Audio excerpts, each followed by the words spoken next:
Dans cette vidéo, je vais vous donner exactement mon top 5 des meilleurs investissements sur lesquels se positionner en 2025. L'année démarre tout juste, vous avez sûrement plein de belles résolutions en tête et vous souhaitez notamment faire exploser votre portefeuille cette année, c'est top. Mais vous vous demandez comment m'y prendre, lesquels choisir, comment savoir si ça va fonctionner? Eh bien aujourd'hui, je vais vous montrer concrètement comment y arriver en vous dévoilant les meilleures stratégies à appliquer, les placements les plus prometteurs pour 2025, mais également les méthodes que j'utilise pour minimiser les risques et maximiser mes gains. Que vous soyez un débutant, que vous fassiez vos premiers pas sur les marchés ou un investisseur qui cherche à optimiser son portefeuille, je vous garantis que vous allez repartir avec des idées concrètes et des stratégies pratiques à appliquer dès maintenant. Alors j'espère que vous êtes prêts car cette vidéo pourrait bien changer vos perspectives d'investissement. Mais avant de commencer, si vous aimez ce genre de contenu, n'oubliez pas de vous abonner à la chaîne, d'activer la cloche, de mettre un petit pouce bleu. On publie régulièrement des vidéos pour aider les investisseurs en herbe à se lancer sereinement sur les marchés. Comme ça, vous ne raterez pas les prochaines opportunités d'investissement. Allez, sans plus attendre, entrons dans le vif du sujet.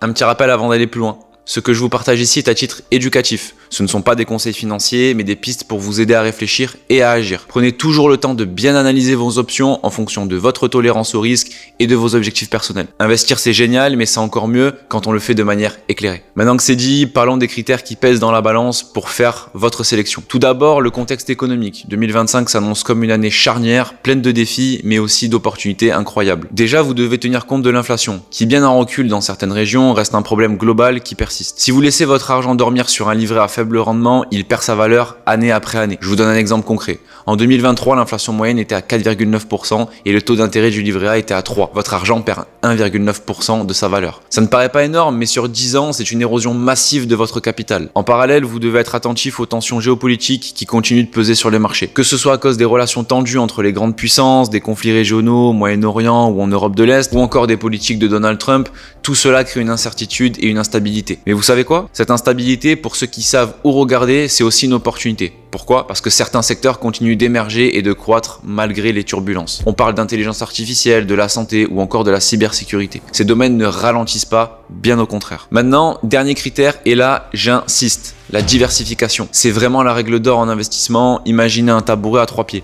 Si l'un des pieds casse, vous tombez. Et vos investissements, c'est pareil. Si vous mettez tout sur une seule classe d'actifs ou un seul secteur, vous prenez un risque énorme. Répartir votre portefeuille entre actions, obligations, immobilier et crypto-monnaies, c'est ce qui vous protège contre les aléas du marché. En 2025, diversifier n'est pas juste une bonne idée, c'est une vraie nécessité. Alors s'il vous plaît, prenez-en conscience. Voilà, maintenant que le contexte est posé, voici selon moi les classes d'actifs qui devraient retenir toute votre attention pour 2025.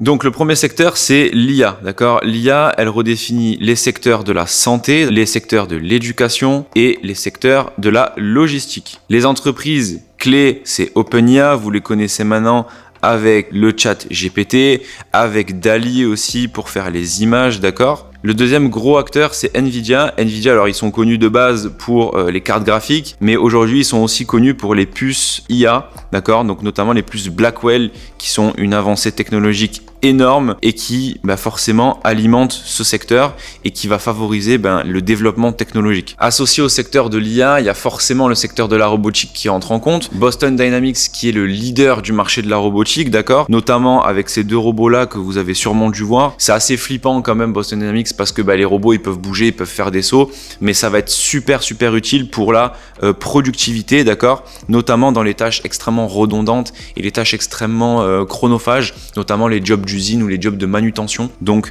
ça va être très intéressant. Donc concrètement, qu'est-ce que ça va augmenter? Ça va augmenter du coup la production, ça va réduire les coûts, d'accord? Et il va y avoir une automatisation massive, donc augmentation bien évidemment de la productivité, parce que si on réduit les coûts, on augmente la productivité et on l'automatise, et on peut produire encore plus à moindre coût. Donc forcément, il va y avoir une grosse croissance de ce côté-là. Un autre secteur qui va être super porteur dans les années à venir, c'est le secteur de la santé et des pharma. C'est considéré comme un refuge, on va faire une petite maison, voilà. C'est considéré comme une valeur refuge, les secteurs de la santé. Pourquoi? Parce que s'il y a une grande crise, on aura toujours besoin des entreprises pharmaceutiques, comme on aura toujours besoin des entreprises, par exemple comme un Walmart, l'équivalent de Carrefour aux États-Unis. Donc dans un secteur de crise, ce secteur de la pharma sera toujours performant. Donc dans le secteur de la pharma, les deux entreprises qui en 2024 et qui en 2025 vont se démarquer, c'est Eli Lilly et Novo Nordisk. On sait qu'aux États-Unis, l'obésité c'est un problème de santé majeur et ces deux sociétés-là apportent une solution efficace contre ça. Donc il va falloir suivre ça de très près. En 2025, dans le secteur de la santé, tout ce qui va être édition génomique, donc en fait ça va être tout ce qui est relié à l'ADN, d'accord, ça va être aussi extrêmement porteur et il va falloir suivre ça de très près. Toutes les innovations dans ce secteur seront attendues par tous les investisseurs. Donc si on doit faire un petit résumé, c'est quoi les raisons d'investir dans ce secteur? Déjà, on a le vieillissement de la population et forcément, vu qu'on a un vieillissement de la population, il va falloir soigner ces gens-là. Donc on va avoir une demande pour les soins de plus en plus importante. Voilà pourquoi, pour moi, le secteur des pharma est un secteur à privilégier en 2025. Troisième secteur super intéressant pour 2025, le secteur de la défense et de la cybersécurité. Dans le contexte de tensions géopolitiques, forcément, tout ce qui va être les entreprises de défense et d'armement, même si c'est pas forcément très éthique pour certaines personnes, ça va être performant. On a l'entreprise Lockheed Martin qui fait les avions de chasse pour l'armée américaine. Donc une entreprise comme ça, elle va avoir des contrats avec des gouvernements, donc c'est une rentrée d'argent massive et stable, d'accord? Donc c'est très puissant. Dans ce contexte un peu d'aggravation de conflits géopolitiques, on a aussi quelque chose qui est tout récent, mais c'est la cybersécurité et les cyberattaques. Et donc forcément, toutes les sociétés de cybersécurité et d'antivirus seront très importantes. Je vous ai mis CrowdStrike parce que c'est un leader dans le domaine. Et donc, il va falloir se pencher sur ses concurrents, qui aura des contrats avec qui, avec quelle société, avec quel gouvernement. Ce sera extrêmement attendu de la part des investisseurs en 2025. Alors pourquoi investir dans ces secteurs? Tout simplement parce que les marges sont extrêmement élevés, les bénéfices sont extrêmement élevés pour une société qui vend des services et des antivirus. En fait, on fait des marges à hauteur de plusieurs centaines de pourcents. Pour tout ce qui va être avion de chasse, etc., l'armement de manière générale, forcément les marges sont un peu moins élevées. Mais comme on a des contrats avec les gouvernements, forcément c'est une rentrée d'argent sûre et massive.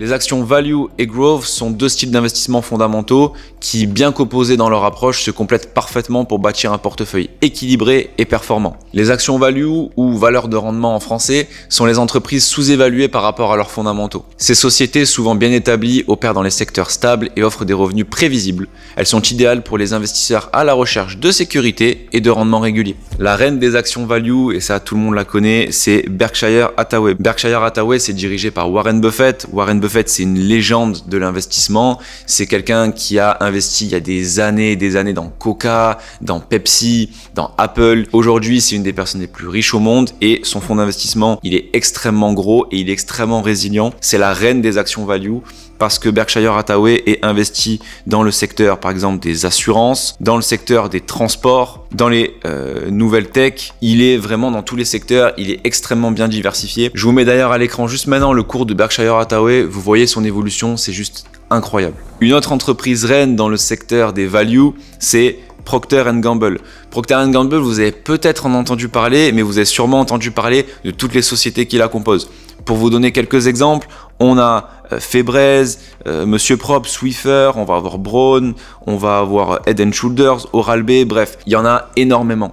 Toutes ces marques-là, vous les retrouvez dans vos magasins et vous devez sûrement même les acheter. Donc si vous achetez des produits, si tout le monde achète ces produits, forcément le cours de l'action, il ne fait qu'augmenter. Même en période de crise, toutes ces sociétés-là vont performer. Pourquoi? Parce qu'on a toujours besoin de ces produits-là pour entretenir notre maison. Donc forcément, si ces produits-là sont achetés massivement par la plupart des consommateurs, forcément l'action de bourse va augmenter. Vu que Procter & Gamble est massivement diversifié, ça lui donne des revenus extrêmement stable sur la durée. Et ça, c'est ce qu'on recherche quand on veut investir sur le long terme. On recherche quelque chose de stable et quelque chose qui grossit. On peut s'imaginer que Procter & Gamble, ils vont pas s'arrêter là, ils vont acquérir même d'autres sociétés, d'accord? Une société qui a des rendements stables, qui est sur le futur extrêmement stable et qui même en période de crise fonctionne, forcément l'acquisition de nouvelles sociétés va être indispensable pour eux. Et donc forcément en 2025 ça va être extrêmement intéressant. À l'opposé, les actions growth ou valeurs de croissance représentent des entreprises à fort potentiel de développement. Ces sociétés investissent généralement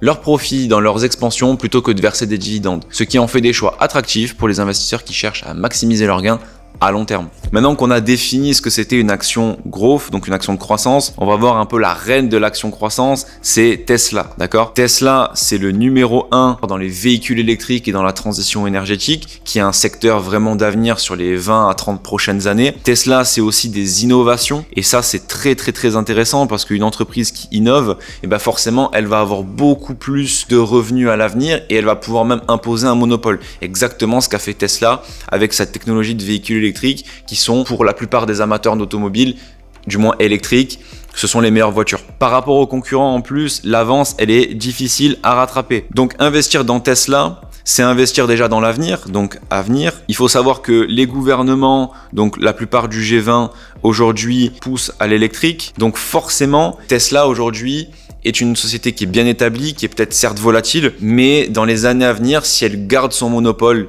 et si elle fait des véhicules de plus en plus qualitatifs, et donc forcément, ça va être une entreprise porteuse. Une autre société growth qui est super intéressant, c'est Shopify. Aujourd'hui, le e-commerce, d'accord, avec Amazon, etc., c'est une très très très grosse part de marché. Il y a de plus en plus d'acteurs qui se lancent en ligne parce que forcément, on a des avantages qui sont assez intéressants. On n'a pas de loyer à payer, on n'a pas de charge en plus, on a uniquement l'hébergement de notre site internet et c'est Shopify qui permet de le faire. Shopify, ça permet aussi de créer ses boutiques de A à Z, d'accord, de A jusqu'à Z. C'est une solution qui est clé en main. Et donc, comme le e-com est un secteur porteur, forcément, Shopify bénéficie de tout ça. Comme ce sont les premiers, ils innovent aussi énormément sur tout ce qui va être nouvelles technologies liées à la création de boutiques. Et donc, en période de boom économique, les gens vont massivement passer à l'action, ils vont massivement investir dans une entreprise et donc c'est un secteur et c'est une entreprise qui va être extrêmement porteuse dans les prochaines années. Donc maintenant, si vous le voulez bien, on va voir un peu les erreurs à éviter. La première erreur, c'est pas de diversification. Vous connaissez l'expression, on ne faut pas mettre tous ses œufs dans le même panier. Tout miser sur une seule action. Diversifiez-vous sur les entreprises, diversifiez-vous sur les secteurs. Vous verrez que vous diminuerez grandement votre risque. Et la deuxième erreur, c'est les fondas, d'accord, les fondamentaux. N'oubliez pas de regarder les bilans. N'oubliez pas de regarder les innovations. N'oubliez pas de regarder les brevets. Toutes ces choses-là sont extrêmement importantes et elles sont massivement ignorées des débutants. Vous devez vous plonger dans les comptes de résultats. Vous devez faire des calculs de marge. Et oui, un investisseur, c'est aussi ça. C'est aussi passer du temps derrière des chiffres.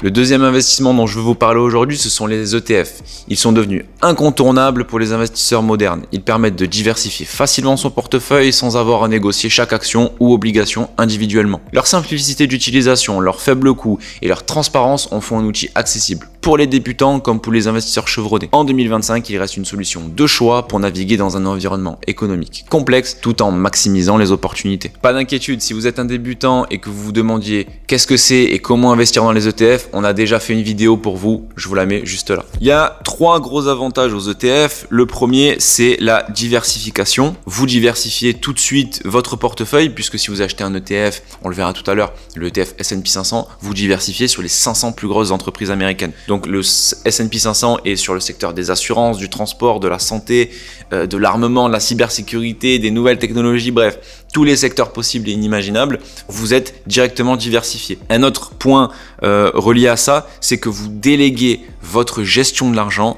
à un asset manager. Vous déléguez votre gestion à un professionnel de la finance qui gère des milliards et des milliards. Vous ne tradez pas tout seul, vous n'investissez pas seul, vous investissez avec un professionnel du monde financier. Contrairement aux OPCVM, d'accord, qui ont des frais allant de 2 à 3%, un ETF, lui, il va avoir 0,1, 0,2. Donc très intéressant. Et le troisième avantage, c'est l'accès, puisque vous êtes coté à peu près 24 en fait sur la bourse et que c'est liquide. En fait, avec un ETF, on peut acheter et vendre à tout moment, exactement comme une action. Il suffit juste de détenir un PEA ou un compte titre pour pouvoir après investir directement sur des fonds cotés en bourse. Donc, si vous souhaitez réajuster votre portefeuille en temps réel et de façon extrêmement rapide, c'est possible de le faire. Vous aurez la contrepartie suffisante pour pouvoir racheter la position ou vous la revendre. Donc on va voir maintenant les ETF à privilégier en 2025. On va rester extrêmement classique, d'accord, avec le triple Q de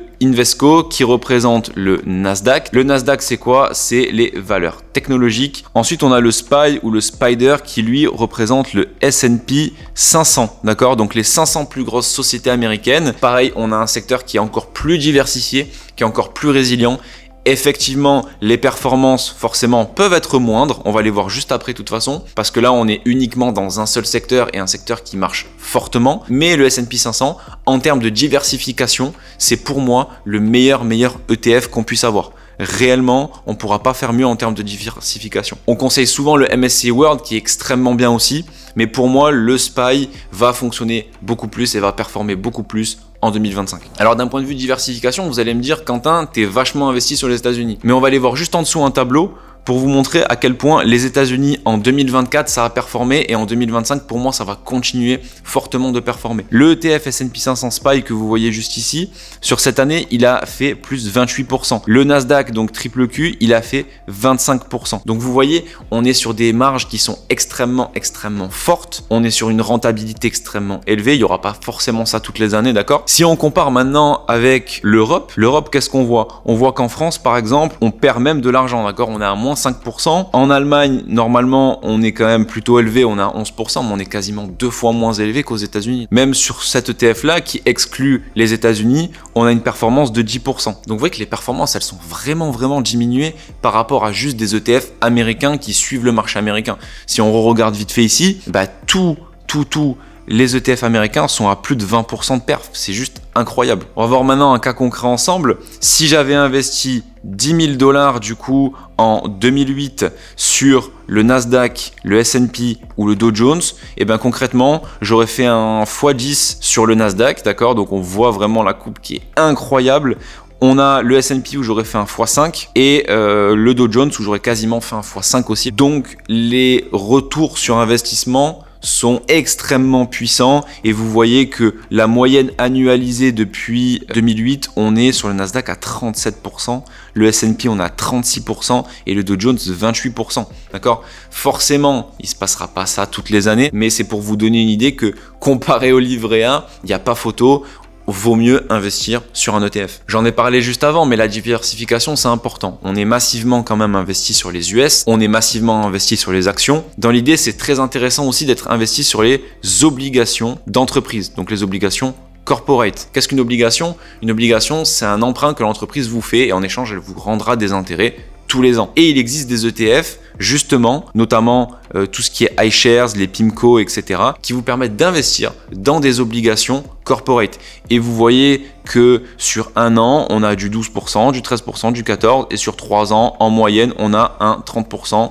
Entre 30 et 25%, d'accord? Donc effectivement, les rendements sont moins élevés. Par contre, ce sont des rendements qui sont beaucoup plus stables parce que vous empruntez sur une longue durée. Et il faut vous dire aussi que quand vous investissez via un ETF obligataire, vous investissez dans une entreprise qui va développer de la valeur, d'accord? À l'inverse d'un pays qui, par exemple, peut créer de la dette pour en rembourser une ancienne, là, on crée la dette pour créer de la valeur dans l'économie et vous contribuez à une amélioration du coût de l'économie.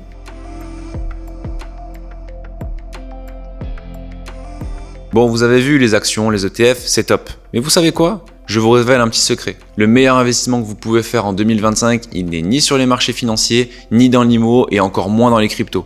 Le meilleur investissement que vous pouvez faire, c'est celui en vous-même. Et ouais, investir dans vos compétences et dans ce que vous pouvez valoriser sur le long terme, c'est ce qui vous rapportera toujours les plus grands bénéfices. Car les compétences, personne ne pourra jamais vous les retirer. Et chez Alti Trading, on a compris ça. C'est pour ça qu'on vous propose différents programmes pour tous ceux qui veulent faire un pas de géant vers leurs objectifs financiers. D'ailleurs, le lien est dans la description. Que vous souhaitiez maîtriser l'art du trading, investir à long terme et profiter de dividendes costauds ou encore investir efficacement en crypto-monnaie, je suis sûr qu'on a des solutions adaptées pour vos besoins. Dans nos formations, on vous apprend tous les fondamentaux à connaître avant d'investir pour pas se planter. On vous conseille sur les meilleurs outils à utiliser. On vous propose des plans d'action à appliquer. Mais surtout, on vous donne des méthodes et des stratégies simples et sécurisées, sans blabla inutile pour investir comme un pro en toute autonomie. Et parce qu'on sait que l'accompagnement fait toute la différence, on ne vous laisse pas seul face à vos écrans. Avec nos programmes, vous bénéficiez d'un accompagnement quotidien, que ce soit via des sessions de coaching en direct chaque semaine ou grâce à notre communauté privée d'investisseurs sur Discord où vous obtenez des réponses personnalisées à vos questions. Ah oui, j'allais oublier.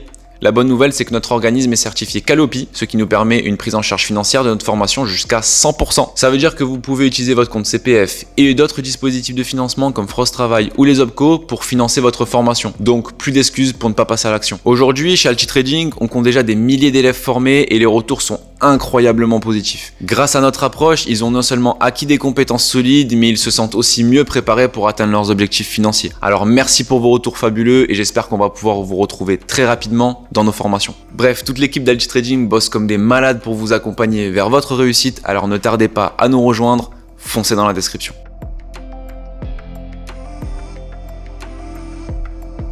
Maintenant, passons au quatrième investissement que je vais vous partager aujourd'hui, les foncières cotées aux États-Unis ou SIIC en France. Ce sont des solutions incontournables pour investir dans l'immobilier sans les contraintes de la gestion directe. Ces entreprises possèdent et gèrent des biens immobiliers diversifiés, comme des immeubles résidentiels, des bureaux, des centres commerciaux ou encore des entrepôts logistiques. Et vous allez voir que ça peut être une super opportunité pour vous en 2025. Alors, les foncières cotées ou les SIIC. Les SIIC ou les REITs aux États-Unis, en fait, c'est des sociétés qui détiennent un parc immobilier et vous allez investir votre argent dans cette société. Ça veut dire que vous avez une part des biens immobiliers que l'entreprise possède. Et légalement, un REIT ou une foncière cotée doit donner à peu près 90% de ses bénéfices sous forme de quoi? Sous forme de dividendes. Donc, investir dans des foncières cotées vous donne des revenus passifs massifs dus à vos investissements en immobilier. Le plus connu, c'est Realty Income, The Monthly Dividend Company. Pourquoi ce slogan? Parce qu'elle vous paye tous les mois. D'accord? Donc si vous investissez grandement dans Realty Income, vous pouvez presque avoir un salaire tous les mois grâce à vos dividendes. En termes de performance, on va tourner à peu près entre 5 et 4% par an. Donc pourquoi investir dans des foncières cotées ou dans des REITs? Déjà, on a du passif, d'accord? On a du passif garanti. Vous allez recevoir vos dividendes quoi qu'il arrive. Pourquoi? Parce que c'est obligatoire, c'est légal pour ces sociétés-là. Ensuite, vous investissez en immobilier sans les problèmes, d'accord? Pourquoi? Parce que vous pouvez avoir un bien immobilier et ce bien immobilier, si vous avez des impayés dus à vos loyers, si vous avez un problème, un dégât des eaux, que sais-je, vous allez avoir des problèmes, vous allez devoir débourser de l'argent. Ici, vous n'avez aucun problème. Vous investissez votre argent et cet argent, il est géré pour vous. Ensuite, vous pouvez diversifier, toujours encore une fois. On va voir quelques exemples juste après, mais vous pouvez diversifier dans certains secteurs. Vous pouvez investir aux US, vous pouvez investir en Europe, vous pouvez investir en Asie, d'accord? Vous pouvez investir vraiment de partout avec ça. Le dernier point très intéressant des REITs, c'est toujours pareil, la liquidité. Vous pouvez acheter, acheter ou vendre comme une action en fait. Vous achetez une action, vous achetez un ETF, c'est la même chose, c'est le même schéma.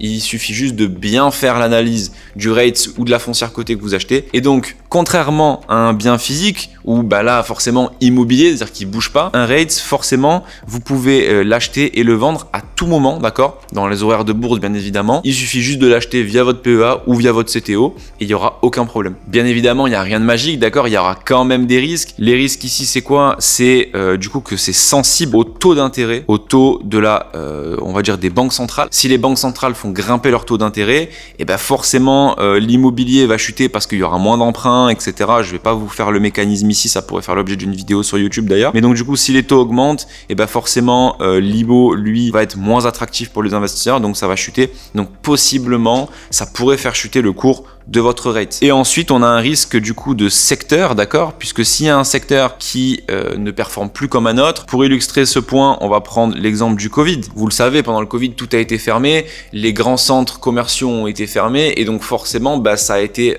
très dur pour tous les REITs ou les foncières cotées qui investissaient dans les centres commerciaux. Donc, il va falloir aussi comprendre un peu le contexte actuel de l'économie pour savoir quel secteur favoriser le plus. En parlant de foncières à privilégier, je vous ai fait une liste des 4 plus intéressantes pour moi, plus Realty Income. On va voir un peu dans quel secteur ils évoluent. Prologis, eux, ils sont dans la logistique. Ils sont dans la logistique, donc tout ce qui va être transport, entrepôt. On a Icad qui, eux, seront plutôt dans les bureaux, d'accord? Ils vont investir massivement dans les bureaux professionnels, donc les grands floors, etc.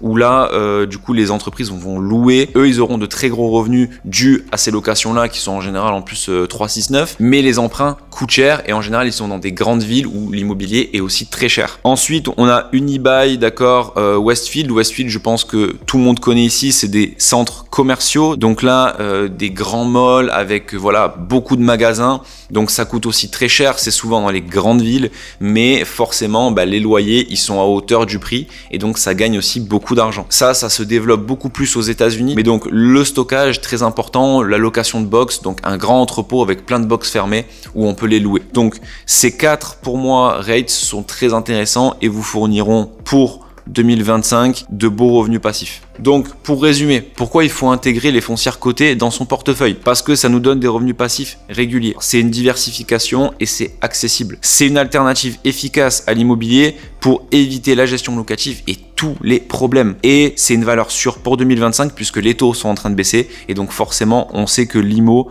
peut repartir assez fortement.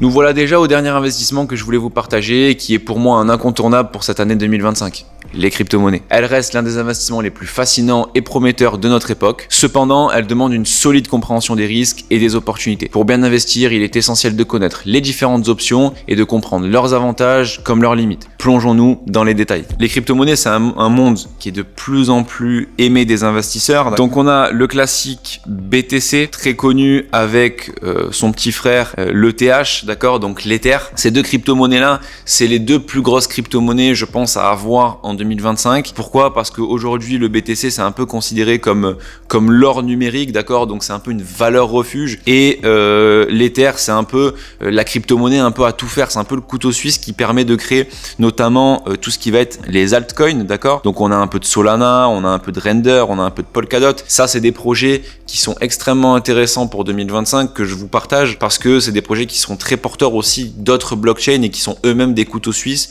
ou qui vont permettre de favoriser certains secteurs, notamment l'IA, on en parlait tout à l'heure, mais Render travaille massivement pour implémenter l'IA. De l'autre côté, on a le Bitcoin de plus en plus apprécié par les États-Unis. Depuis l'élection de Donald Trump en novembre, on a un gouvernement crypto-friendly qui est en train de se mettre en place et donc forcément, ça, c'est très très très positif pour le BTC. D'un autre côté, on a le monde institutionnel qui s'y met aussi. On a BlackRock qui a créé un ETF Bitcoin. On a aussi le futur CME, d'accord, Bitcoin qui a été coté. Donc pareil, on a aussi beaucoup d'échanges à ce niveau-là. On a des entreprises extrêmement puissantes comme MicroStrategy qui achètent beaucoup de BTC. Donc à coût de milliards d'euros. Tout cet environnement-là nous pousse à dire que les crypto-monnaies vont être de plus en plus adoptées par la plupart des gens en fait. Donc, holder des crypto-monnaies c'est cool, mais je vous propose aussi de les stacker, d'accord? Le stacking. Le stacking, qu'est-ce que c'est? C'est un blocage. On bloque les crypto-monnaies sur un compte, sur votre compte, vous les bloquez. Et ces cryptos servent à, on va dire, sécuriser, d'accord? Sécuriser des transactions. Elles servent à vraiment améliorer la blockchain dans laquelle la crypto-monnaie que vous avez stackée évolue. Et cette sécurisation et ce blocage vous rapportent des intérêts, d'accord? On parle en moyenne entre 4 et 8% par an. En fonction de la crypto-monnaie que vous avez bloquée, bien évidemment. Donc, c'est un rendement qui est quasiment garanti. Mais attention, le marché des cryptos, il comporte des risques, tout comme tous les autres marchés d'ailleurs. Mais les marchés des cryptos, comme c'est un marché très jeune, il y a beaucoup de risques qui s'installent. Le premier, c'est le risque de volatilité. En 2021, le BTC, d'accord, il a perdu moins 50% en l'espace d'un mois. C'est énorme, d'accord? Donc, il faut être accroché parce que votre portefeuille peut perdre 50%, d'accord? Il faut comprendre que c'est des marchés qui sont jeunes, qui sont récents et donc forcément la volatilité et l'amplitude des mouvements sera extrêmement forte. Ensuite, on va avoir tout ce qui va être régulation et sécurité, d'accord? Selon le pays où vous êtes résident, il peut y avoir des blocages. La sécurité, il peut y avoir des piratages aussi, d'accord? Donc tout ça font que les crypto-monnaies, vous devez être conscient qu'il y a ce risque-là et que ça peut vous arriver. On peut vous bloquer vos crypto-monnaies, on peut vous pirater, on peut vous voler vos crypto-monnaies comme on peut vous voler de l'argent. Donc, c'est un risque à prendre. Et ensuite, on a des projets, on va dire, scam, voire spéculatifs. Et là, forcément, faut pas vous attendre à grand-chose, hormis de perdre votre argent, perdre 100% de votre capital. Vraiment, restez sur des projets solides. Faites une analyse fondamentale, ce qu'on appelle une tokenomics. Faites vraiment tout ça quand vous investissez sur les cryptos, comme si vous investissez sur des actions de base, d'accord? N'oubliez pas le fondat, toujours pareil. Le fondat est très important, tout comme le technique d'ailleurs. Quand on parle de crypto-monnaie, il est essentiel de bien diversifier ses investissements pour construire une base solide. Commencez par des valeurs sûres comme le Bitcoin, l'Ethereum, qui offrent une certaine stabilité dans les marchés souvent un peu imprévisibles. Une fois cette fondation posée, vous pouvez élargir votre portefeuille avec quelques altcoins prometteurs. Pourquoi cela? Parce qu'ils se distinguent par leur technologie innovante et leur adoption croissante. Mais attention, ces actifs sont beaucoup plus volatiles, donc il faut doser prudemment. Parlons d'une chose, ne mettez jamais plus d'argent que vous êtes prêt à perdre. C'est une règle d'or. Le marché des cryptos peut être aussi excitant qu'imprévisible, alors vaut mieux être prudent avant d'investir dans un altcoin. Prenez toujours le temps de bien analyser le projet qui est derrière, quelle est la technologie et surtout à quoi ça sert réellement. Avec une bonne analyse, ce qui ressemble à un pari risqué peut devenir une opportunité bien calculée.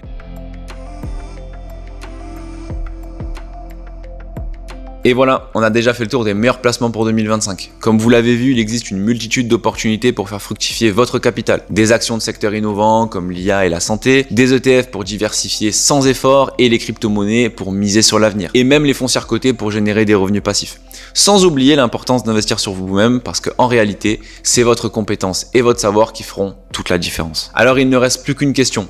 Êtes-vous prêt à passer à l'action et faire de 2025 une année décisive pour vos finances? Si c'est le cas, commencez dès aujourd'hui. Étudiez vos options, formez-vous, bâtissez un portefeuille solide qui reflète vos ambitions. Si cette vidéo vous a été utile, pensez à vous abonner et à activer la cloche pour ne rien manquer de nos prochaines vidéos. Mettez également un gros pouce bleu, ça permettra de récompenser notre travail et de rendre cette vidéo utile à encore plus de monde. Et dites-moi en commentaire quel placement vous attire le plus pour 2025. J'ai hâte de lire vos idées et de continuer à discuter avec vous. Allez, je vous souhaite une année 2025 hyper florissante sur les marchés. À bientôt.